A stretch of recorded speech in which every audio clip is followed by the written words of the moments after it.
हा हे बघा आता पतंग क्षितिजला उडवायचं आहे. आणि हे बघा इकडं क्षितिज आणि क्षितिजचे पप्पा दोघं मस्त छान पतंग उडवत आहेत. आता भरपूर उंच गेला असता पण ते दोऱ्याचा गुंतवडा झाला आहे त्याच्यामुळे पतंग काही जास्त वरती गेलेला नाही आहे. पण बऱ्यापैकी वरती गेलाय. पडला खाली पडला पतंग पडायला लागला पडला थोडाच कमी पडायला. आता बघू उडतोय का नाही माहिती नाही कारण समोर तारा आहे आणि तो तिथेच अडकून बसला. तारे पुढे जाऊन उडवा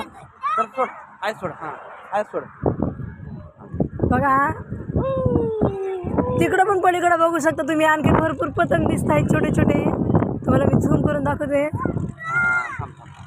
1 2 3 4 पतंग आहे तिकडं सुद्धा आणि आम्ही उडवतो. हा एक 5वा पतंग आहे.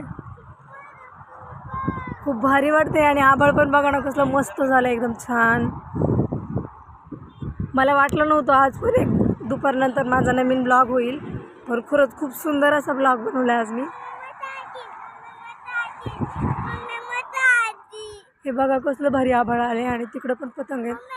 त्या मुलांची पतंग तर एवढी उंच उंच गेली आहे की ती व्हिडिओमध्ये दिसत पण नाही.